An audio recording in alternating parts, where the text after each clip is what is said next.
Let's start off with James Jachi Kwesen, because we just have a news coming in from the court, and Accra High Court, presided over by Justice Mary Azu, has ruled that the trial of the NDC's James Jachi Kwesen will be heard on a daily basis starting from July 4, 2023. The court ruled that its June 16 order announcing his arrangement was within the law, and a case for review had no basis at all. Let's get details from our legal affairs correspondent, Joseph Akable, who is joining us via Zoom now with details on the latest. Of course, we know that the High Court is making this ruling after having a day to reflect on the arguments that were made by counsel for James Jachi Kwesen and also from the Attorney General side. Why is the judge arriving at this decision, Lee?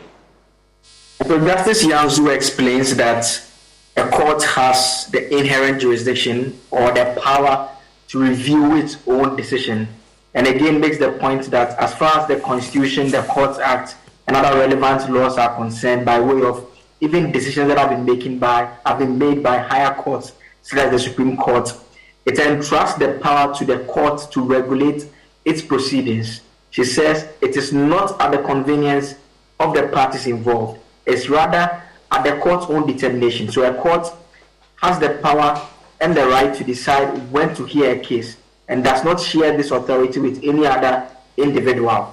And so that is how come the court came to the conclusion that it will exercise its power to determine when to hold proceedings. You recall that the court was sitting on the 16th.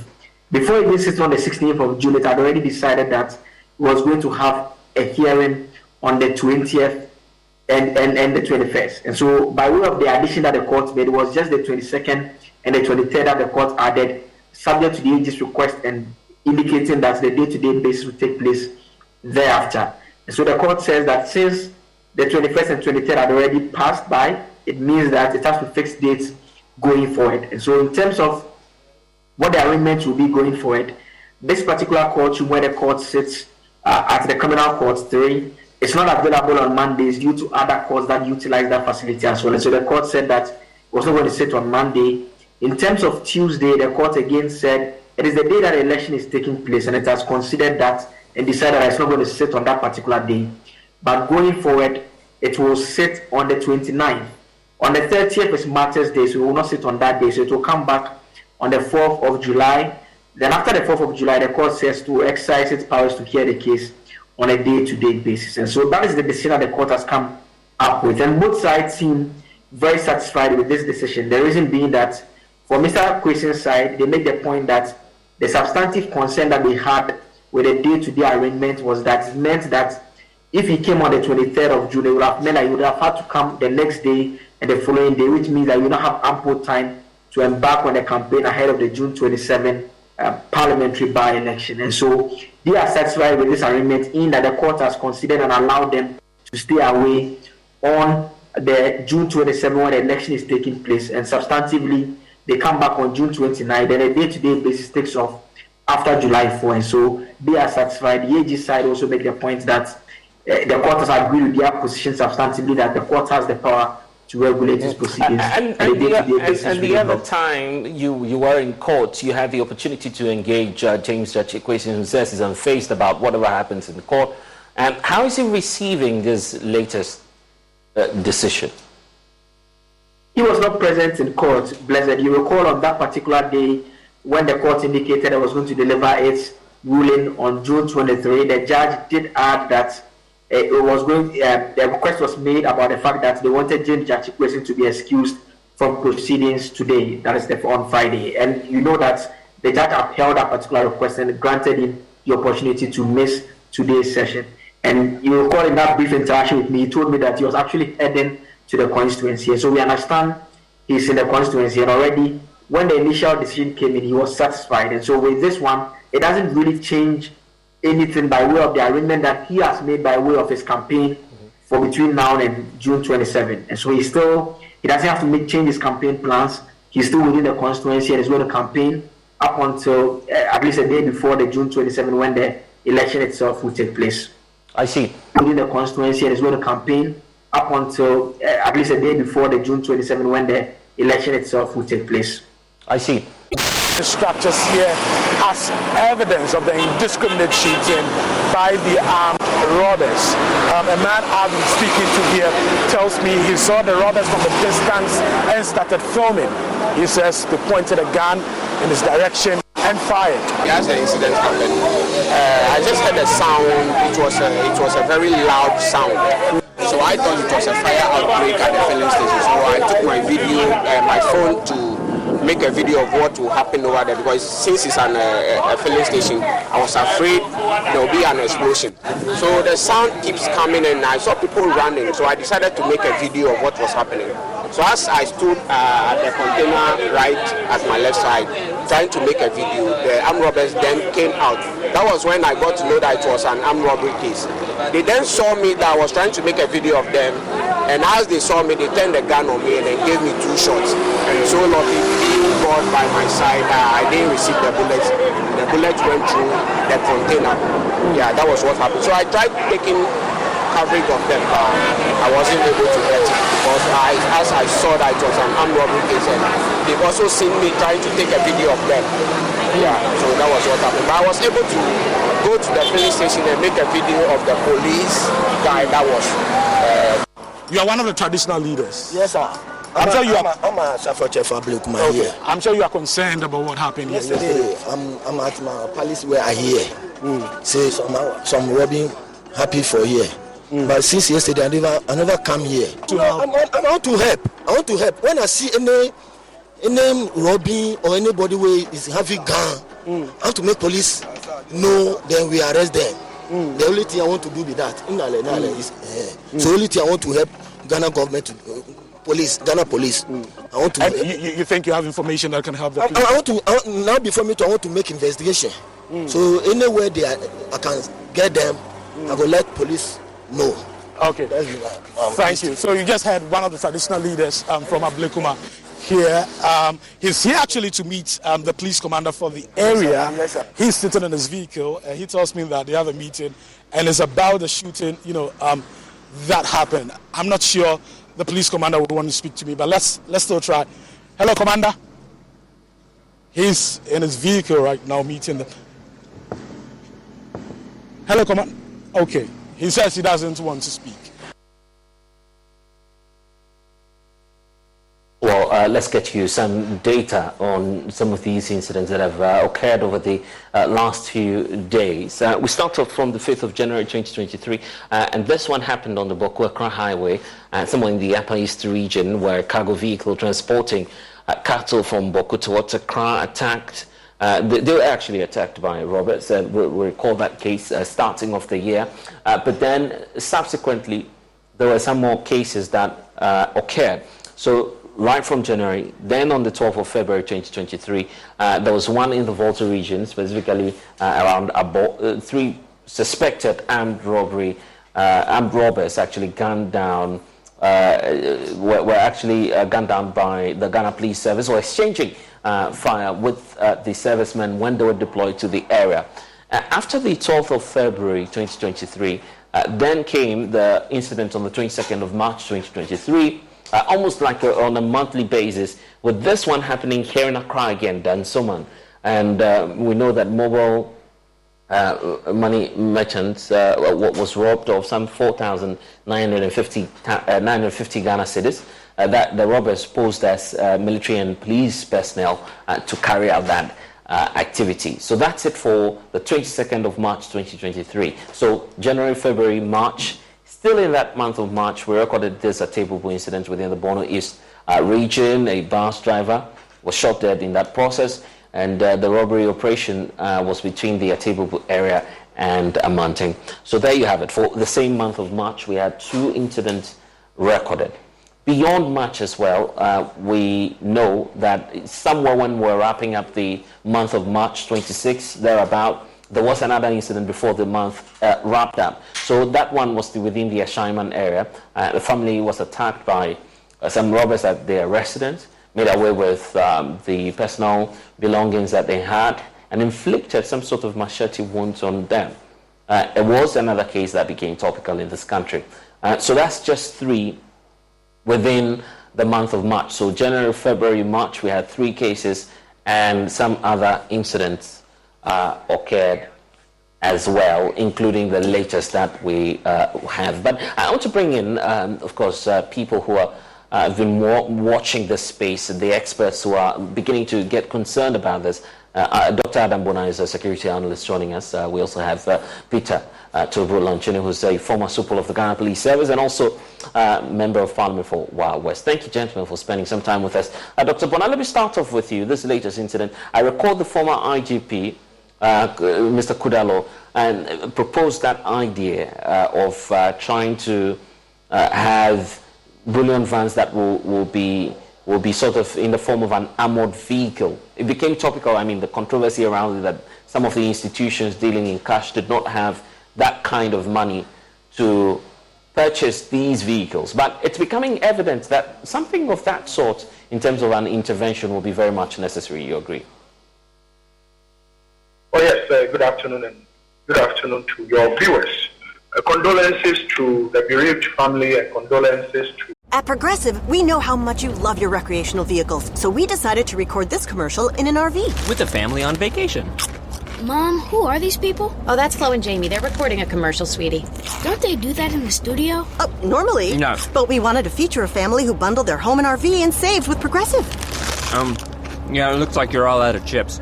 Okay, I think we'll just drop you off at the next gas station. Bundle your home and other vehicles with Progressive. Progressive Casualty Insurance Company, affiliates, and other insurers. Discount not available in all states or situations. We need a lot of policy. We need a lot of review on how the police is supposed to carry out the operation when it comes to the movement of cash. And I've said this over the period.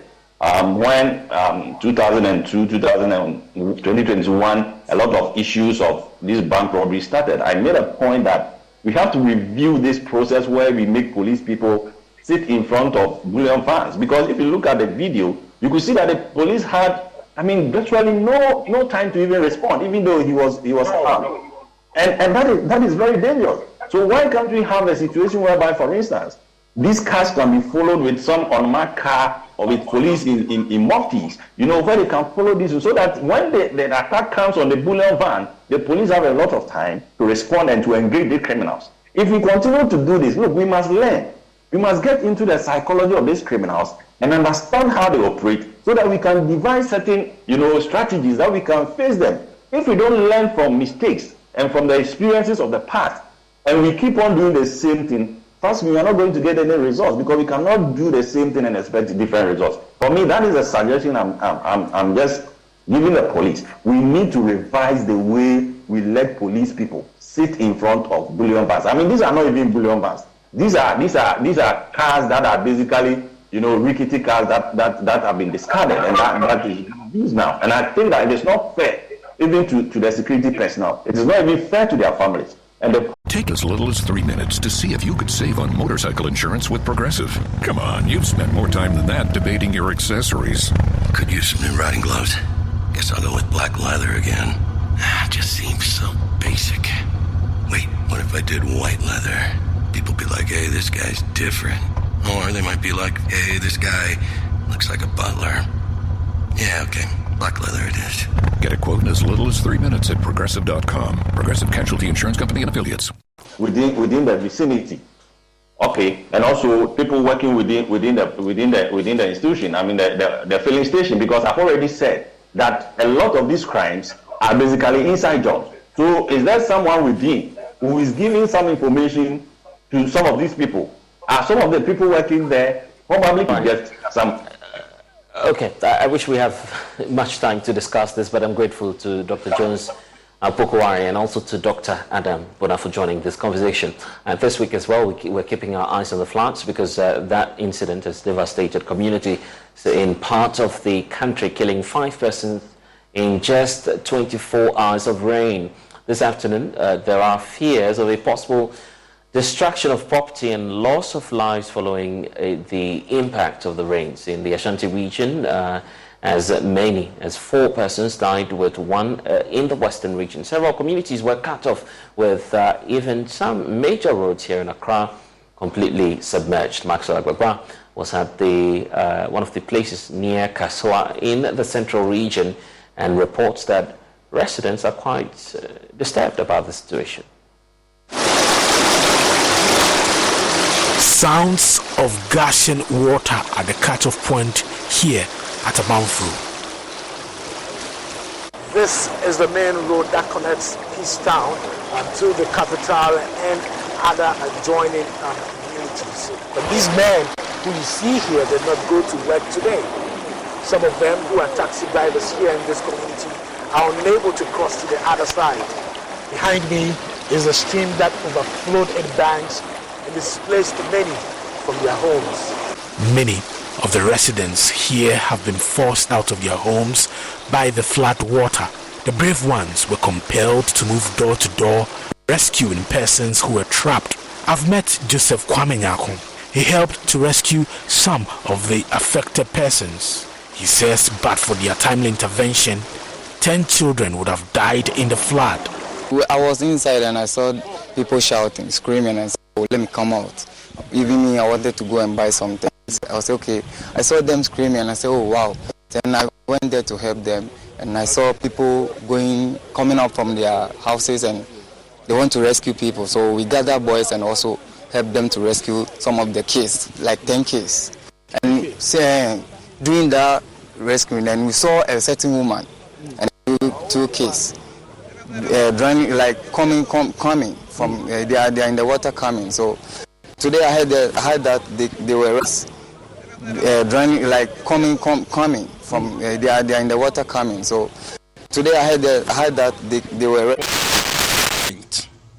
That is the judgment from the appeals court, of which the judgment is saying that basically, if my people are not happy with my installation, they can go to the appropriate courts to seek for redress. But till then, I should hold up and manage all the affairs of Teshin in its entirety. So this is the judgment. I have prepared my calendar for 2023 annual Homowo Festival only for me to see this thing flying. The title is Republic of Ghana, Ministry of Chieftaincy and Religious Affairs. Please, the people in the ministry doesn't prepare the calendar for the people of Teshin. It is only the Wulomo, and it's the man Wulomo, the substantive Osabu Aiku Wulomo, who prepares the calendar, and even preparation of the calendar is sacred for it to be prepared. And everything they've put here contradicts what I have prepared. Well, the other faction led by the family head of the other side has been disputing this. According to them, they are the rightful occupants of the Wulomo stool. The reason why all this thing is going on was that our former Wulomo, the late Wulomo, passed on. Since when he was at his lifetime, there were one who has occupied the shrine. He was a servant to the late Wulomo.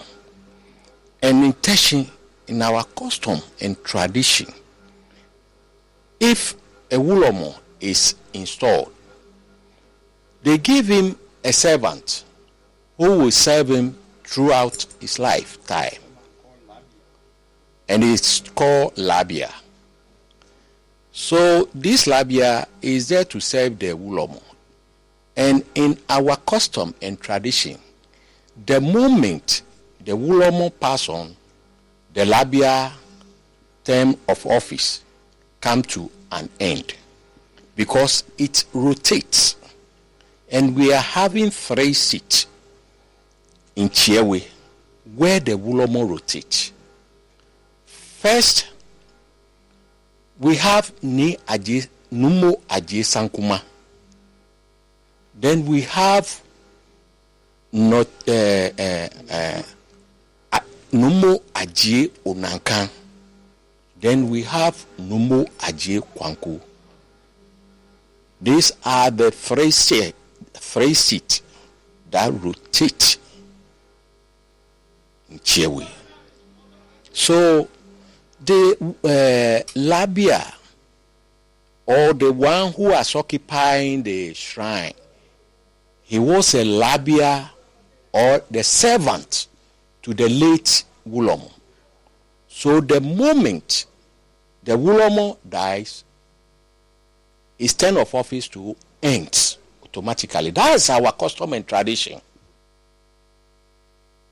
And the Teshi Council of Elders are asking for the aggrieved parties to resort to the right quarters to get their issues addressed. Ni Note Tuakwa II speaks for them. It's been done already by Nomo Ulomo on the 21st of May. According to Nomo Ulomo, Badu Oda no dia pensen, a calendar, his calendar, 21st was that ritual, which we call Bloaiju. The second one will be Ablekuma.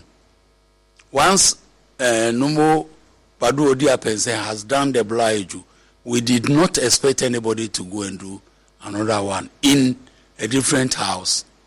And those who decided to do the second Bloaiju on the 28th had a ruling against them from the appeal court that until they are able to challenge Nomo Badu Odia Apensen at a traditional court like their regional house of chiefs, they should allow Nomo Badu Odia Apensen to do his job as the substantive Ulomo of Teshi.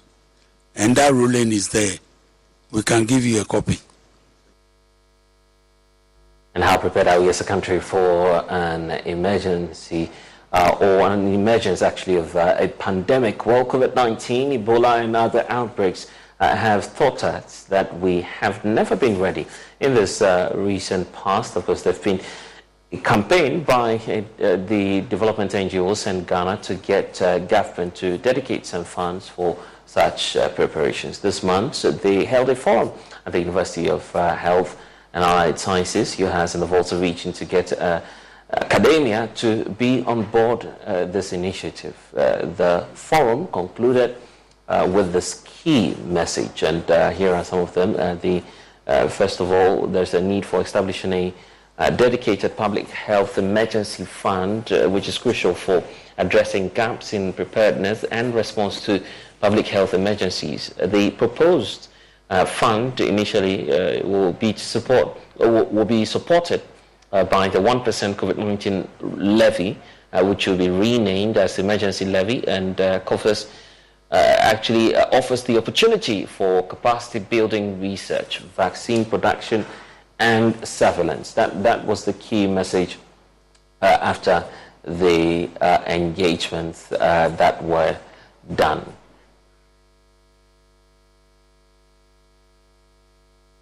Well, there's a need for us to get some more on this. So let's bring in those who've been working on this project. Of course, working together with the group that we're talking about here, that's Send Ghana, who've been working on this. We're joined now by some of those who've been at that meeting, engaging and making these proposals. Thank you for joining us. First of all, let's know you and what was your impression after the engagements over the last few days? So thank you very much for this opportunity. My name is Paul Amuna, Professor Paul Amuna. I'm the Dean of the Binka School of Public Health at UHAS. And UHAS actually partnered our civil society friends from the Global Health Advocacy Incubator and Send Ghana in order to actually, add a voice to the call for a public health emergency fund to prepare us, as you rightly captured the essence of what the symposium was about. Are you asking entirely for the revision of the COVID-19 levy? Is that basically what you're asking for? Well, not necessarily a revision, but you see, the thing is that Ghana has signed up to international health regulations. And indeed, in the medium-term policy framework 2017, the government committed to establishing a public health emergency fund. If you would recall, in 2014, there was the Ebola epidemic that affected a number of countries in the West Africa sub-region, particularly Liberia, Sierra Leone, and countries like that, with huge consequences. And that was because, one, they were not prepared in terms of their public health emergencies, and two, the preparedness or lack of preparedness also included lack of personnel and very weak health infrastructure. Fortunately, here in Ghana, our health infrastructure is generally very good. Over the decades, we have built up a very good health infrastructure with hospitals, teaching hospitals, research institutions, training institutions, and so on. However, following that particular commitment by government, there was actually an emergency fund that was set up precisely to be put aside so that if there were any emergencies, then we will be prepared to react to it. But emergencies are not only there for us to react to, but we have to be proactive. We have to be prepared. And that is why we are calling for this fund. And the levy, as you recall recently, the president in his last address on the ending of the COVID-19 emergency stated that the 1% COVID-19 levy, which actually came in handy for helping us to deal with the pandemic, was going to be retained. And so the plan is that if it is going to be retained, then there's a need for us to ring fence it, and it could serve as seed funding, because the amount that we need for public health emergency preparedness is far more than what we get from the 1%. But the 1% will be good seed funding, which would then be the basis upon which we look for further funding from government and from our bilateral partners, so that we can be assured that we have this fund so that we can deal with any public health emergency. Ghanaians are overburdened with new taxes, and I'm not sure you're asking for an add-on. No, we are not. We are certainly not asking for an add-on. What we are saying is that the 1% levy that the government has decided to retain should be ring-fenced and then relabeled as an emergency fund. Don't forget that when we talk of emergencies, they are not only in terms of diseases that arise, such as the ones that we've just been dealing with, but also disasters. Flooding, for example, people become displaced, and during that time, cholera and other public health problems arise. And so we are saying that the 1% should actually be ring-fenced and used as seed money. It will not be enough, but it will be a good start, and we can look for other sources of funding to help build and grow the fund. All right, grateful. Prof, thanks for spending some time with us. And on Thursday, members of the Pensioner Bondholders Forum will resume picketing the Finance Ministry once again to demand payment of their coupon arrears. Since picketing started in February, government has cleared 30 out of 36 total coupon arrears. Government has also paid all 4 outstanding principals since February 2023. This round of picketing has raised some concerns over the motivation for members of the Pensioner Bondholders Forum returning to picket the Finance Ministry despite government's effort over the period. Convener of the group, Dr. Edu Anani Entry, has been providing some clarifications. What people don't understand is that this 30 that has been cleared, it wasn't paid to one person. Every one of these pensioners has his bond, his coupon coming up for payment at one point in time. My brother's one has been paid. Mine is coming up today. I need my money. I haven't been paid. So you don't say because your brother's has been paid 2 months ago. And people should understand the bond market, government bond market.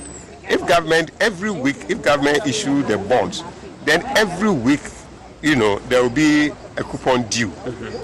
That coupon due will not be due to people who were paid their coupon last week. Everybody buys his independently. So this 6 that is outstanding, it is outstanding for people who are yet to receive any coupon since the DDEP started. People have received yes 2 months ago. That was when you do arrears. They have received yes. So the people now have to receive somebody. This is the first time because 6 months. The first time he is or she is going to have his coupon. So if you think that you have paid 30, so the rest of the 6 delay, you don't understand the market. You don't understand what's happening. So it's more or less an act that is backed by the fear that the way the payment schedule has gone, if I also don't get involved to press home the demand, it may get to my turn and government will pay. Even people whose coupon are not due yet, they must press home this so that government will stop. So that by the time their coupon is due, it will not be here, it will be paid properly. So whatever you look at, it is not, and when somebody says, oh, there is 6, why about government pay you 3, then later on pay, it is not to be paid to one person. For you to say government owe me 6, so if he pays me 3, that's okay. The 6 is due to different people. Someone is the first one, someone is the second one, someone is the last one. Whom do you say that person for government should pay 3 and leave the 3? So it is not like that. It is due to different investors. Everyone, we all didn't buy our bonds the same day. Everybody bought his or her bond separately, independently. So if there is even one coupon in arrears, there are pensioners who are affected by that one coupon in arrears. And if, for example, you have fought to get your brother whose one was due last month to be paid, you should also still fight for the person whose one is yet to be paid. Okay. Because if you don't do that, and you think that, oh, I have received my coupons. So there are people who have received their coupons, but we fought for you to receive your coupon. Your brother's one hasn't been paid. It's not even yet. Some of them is not yet. But we believe that if we don't end this, we will continuously be picketing before government pays. That should not be the case. Reacting to how long the group can sustain this picketing, Dr. Anani says they will continue till government fulfills its own promise to pay the coupons promptly. You know, once we are here, we are not going until we are paid. They know that. So they know nothing can move us from here apart from when we see the payment has started. In fact, the last time they promised paying, and we have said, and we have told the ministry, that if it is due on Monday, you must pay on Monday. However, if you are not able to pay on Monday, we will rest. We'll give you Tuesday. If you don't pay Tuesday, we will rest. Wednesday, if you don't pay, then we know that you are not going to pay. So Thursday, Friday, we are here. So there was one that were due the 5 coupons. They promised they were going to pay. Thursday, Wednesday, they haven't paid. We came here. And when we went to the meeting, they said they have directed the Bank of Ghana to pay. And Bank of Ghana has even told them that they have sent the funds to the banks. I said, well, we haven't received it. So that Thursday, we left the meeting and came to continue our picketing because we haven't received payment. It was after we have left here in the evening that the alert system started working, informing us that the payments had started. Then Friday, we didn't come. So that tells you that if it's in arrears and government pay, we won't come here. Unless we come here, government will not pay. I'm saying this. Government has not paid without we coming here. And the history is there. From when we started this, 22 coupons were due. We have to come here before government pay. When we stop coming here, government still also stop. You see, if we stop picketing, then government also stop paying. So that's the relationship. Stop again. We thought that after we have done this, government was going to religiously be paying to avoid these elderly people coming here. It's like a parent. You know you must buy your child a food, and you want your child always to cry before you buy the food. What is that? You know you must buy your child a food. Why do you want your child to always cry before you buy the food? Once you know you must buy your child your food. That's exactly what government is treating us. Government knows he must pay us, but he wants us to come here and make this noise before he prays. That shouldn't be the case.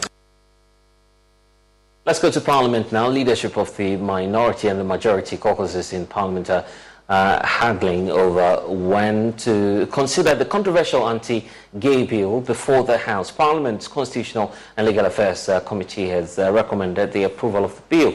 We'll hear from the both sides of the aisle shortly. But first, listen to the first Deputy Speaker of Parliament, Joseph Osei-Wusu, announcing the Speaker's directive. I have been directed by the Speaker to bring to the attention of the Business Committee two matters. One, the Standing Orders Committee's report should be programmed for Thursday. So please take note and have it programmed for Thursday. Two, the Proper Human Sexuality and Ghanaian Family Values Bill be programmed for Tuesday or Thursday. Whatever it is, it must be on the other paper next week. Other Tuesday, the motion for second reading of that bill should be programmed for Tuesday or Thursday. These are the directives of Mr. Speaker. Deputy Minority Whip Ahmed Ibrahim says the bill must be taken on Thursday due to the Asin North by-election scheduled for Tuesday. This matter and a number of civil society organizations and political watchers, as well as constitutional watchers, have interest in it, and they'll be watching this house. You've given either Tuesday or Thursday. Tuesday, we know, will be the Asin North by-election. And we know a number of MPs, maybe your good self, Mr. Speaker, may be there. And we need to do a very comprehensive debate, well-researched debate on it, sensing that and foreseeing that the numbers may not be able to be organized on Tuesday. Mr. Speaker, if we can be specific that that motion be taken on Thursday, which we know that our brothers who will go for the Edelada on Wednesday will be here, and those who will go for the Asino by-election on Tuesday will be here, so that the House will be properly constituted to take that historical debate. But the Majority Chief Whip Frank Dompret says it must be taken on Tuesday, and that the minority cannot put that Asin North by-election ahead of their parliamentary responsibilities. The First Deputy has said that it's a directive from the Speaker. Yes, it's a directive from the Speaker, and it's given 2 days. Asin North is a national exercise. Parliament of Ghana is also a national exercise. So, if you are interested, you need to prioritize, so that we don't need to gravitate unnecessarily and be oscillating between the two. If it's Thursday, let's stick to Thursday. Anybody who is interested in this debate must show up. You cannot prioritize Asin North over Parliament and expect us that the Parliament will wait for you. So I disagree with my colleague. He should abandon his submission with respect. Both are national exercise, so choose one. You can't have the two. But he wants to have the two. Therefore, we should stick to the Tuesday.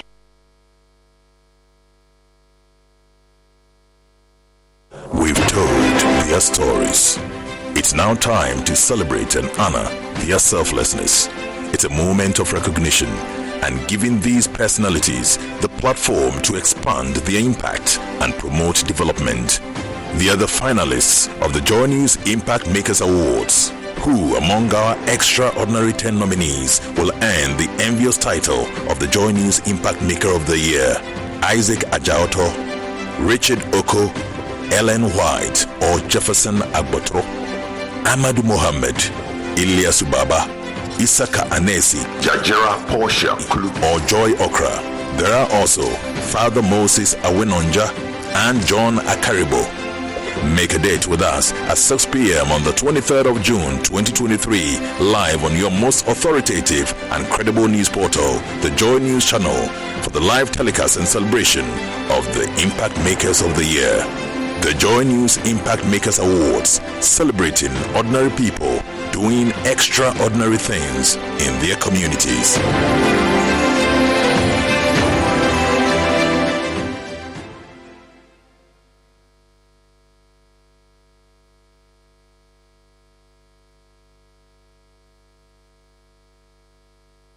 And we are excited about that. It's the first of its kind in the Ghanaian media space to go a notch higher by recognizing and honoring the persons behind the stories we tell daily. Yes, it's the Joy News Impact Makers Award, which comes off later this evening at the Labadi Beach Hotel, where we celebrate ordinary people making extraordinary impact in their communities. Tonight, 11 people will be honored for their selflessness towards the advancement of their communities. So, who are the finalists? And of course, you've seen some of the names come up there, but we have more coming your way here on the Joy News channel. You want to make a date with us later tonight.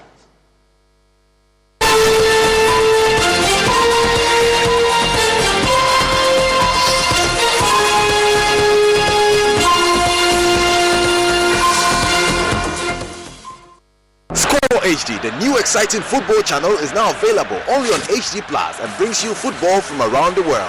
Watch Sadio Mane and Daniel Kufitre in the top weekly match of the Bundesliga 1 and DFB Cup, Primera Liga, Copa de la Liga Profesional, see Ronaldo in the Saudi Pro League, as well as daily sports news every other hour. Also, get updated on Messi and Mbappe on PSG TV and many more. Feely on HD Plus channel 151. Agrona Ede, HD Plus, the Feely experience. Big Chef is back. A new edition with a new twist, new recipes, a new style, new delicious plates, and new critics. This is Big Chef Tertiary. It's a battle of Ghana's tertiary schools with the best chefs with the sharpest knife. Make a date Sunday, 25th of June, 2023 at 5 p.m. as we outdoor the schools representing your region at the launch of the maiden edition of Big Chef Tertiary.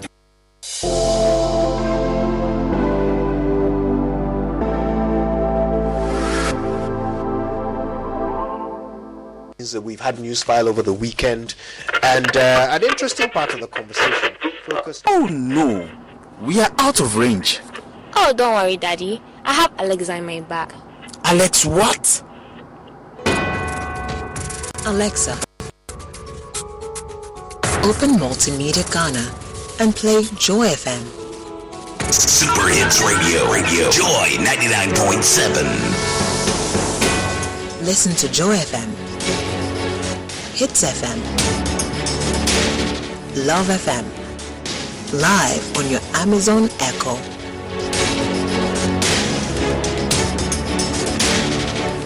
Listen to your favorite multimedia radio stations live on your Amazon Echo device by saying, Alexa, open Multimedia Ghana, play Joy FM or Hits FM or Love FM. Or catch up on your favorite podcast by saying, Alexa, play, and then the name of your favorite podcast from Multimedia Ghana. For a list of all podcasts available, say Alexa. Ask Multimedia Ghana to browse programs. On air. And we are back like we never lost signal. Alexa, welcome to Multimedia. Even the builders of his house and sellers of his cars give him a percentage for every contract he brings. My opponent sits here and turns against the motion for once having for making money legally. Wrong! Hey. The biggest debate competition in Ghana is back. Which side do you represent? For or against the motion? Stay glued to your superstation Love 99.5 FM, Joy Learning and Joy Prime as we bring to you the biggest stage where schools in Ashanti show their prowess through debate. Rally behind your alma mater to glory as gallant young men and women from the various senior high schools in Ashanti elucidate their stance on matters of national interest. Venue is the Christian Service University College College. Catch us live on Love 99.5 FM, on Facebook at Love 99.5 FM, Joy Learning and Joy Prime, 2 p.m. each day. The Love FM High School's debate, trumpeting the voice of young ones on issues of national interest. This event is brought to you by your superstation Love 99.5 FM, the Ashanti Regional SRC, and the Regional Directorate of Ghana Education Service Ashanti and CHAS. This program is in partnership with Pepsodent, Rasta Chocomold from Twillium Industries, Christian Service University College, Jackson Educational Complex, Cowbell, Madam Catherine, Frital and Fortune Rice from Wilma, and sponsored by Zest Consult, Pidato Company Limited, CBS Industries, Top Choco, Ultimate Fashions, Flora Tissues. Supported by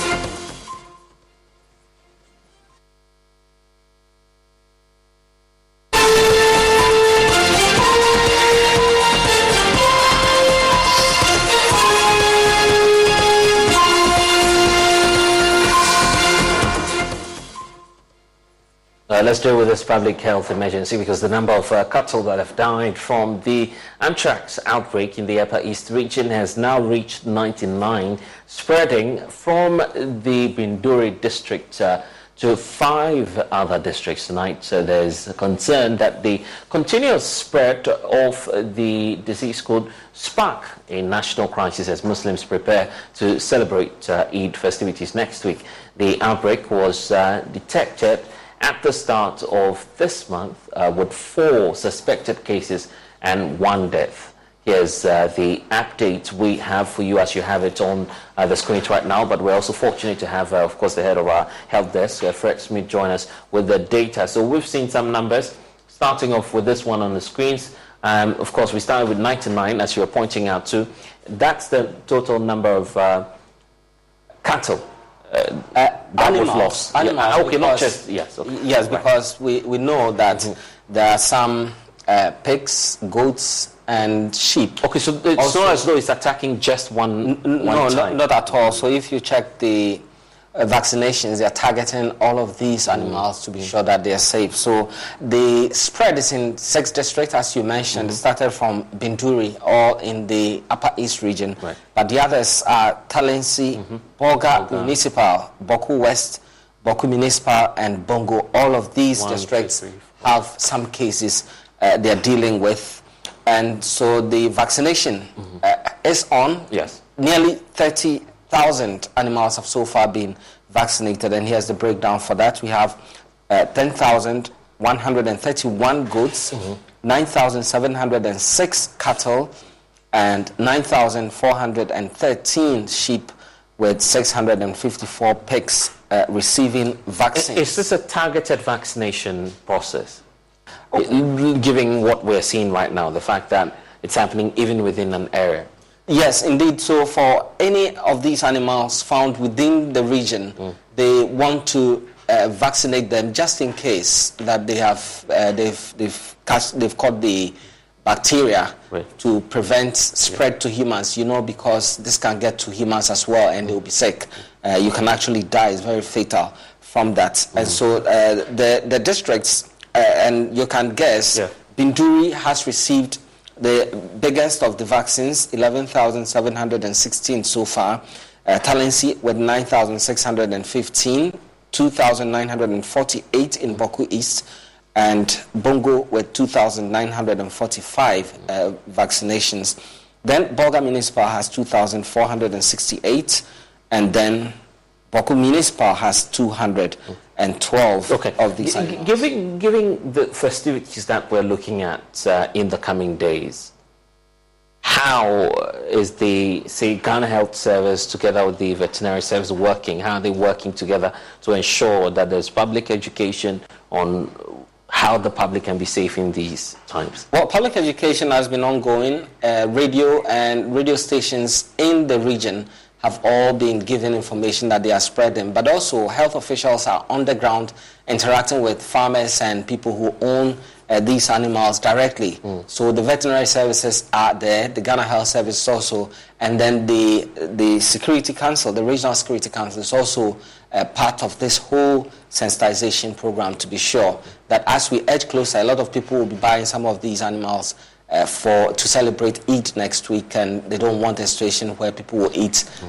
any animal which has been infected. Yes, we've been advised that if you cook this well, you are likely to be able to eat without catching the infection. But of course, you want to take extra precaution by not eating any animal that is already infected. Our first meet is the head of our health desk here at Joy News.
That's all we have for you in this package of the polls. For more news, log on to myjoyonline.com. I'm Blessed Sugan. Let's connect later on. But for now, that's all we have for you here on the Joy News channel. Thanks for watching. Next is Let's Talk Showbiz.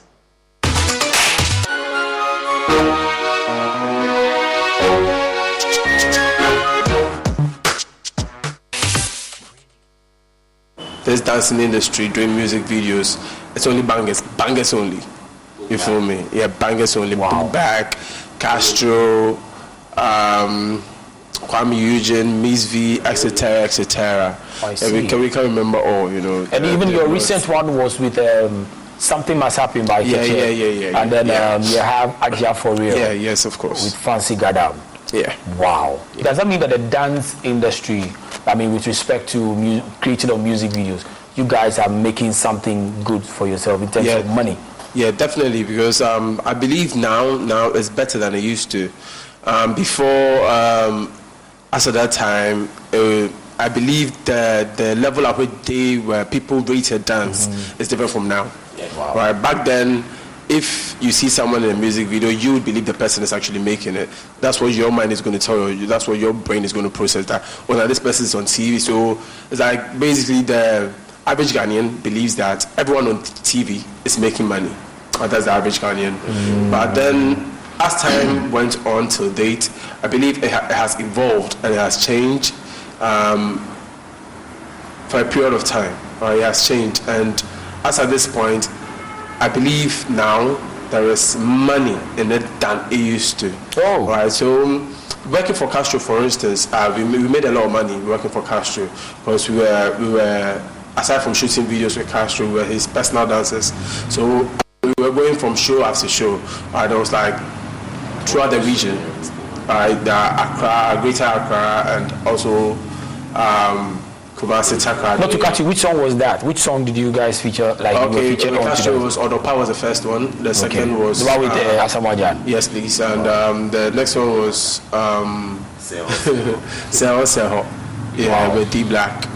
Yeah, so we had a lot of projects to work on with Castro, but unfortunately the incident happened and we still don't know what actually went down. Yeah, so we're still here, still moving forward regardless. That's fine.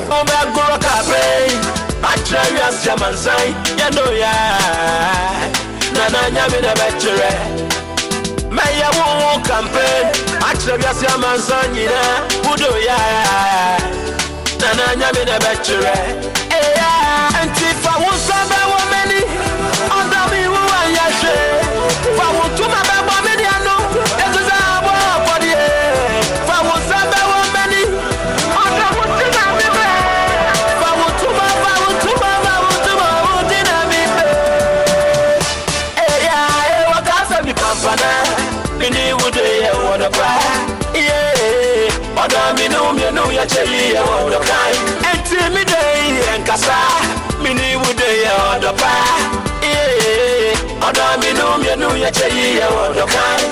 And Serabe, watch a mona me a bioma. I don't know what even I may.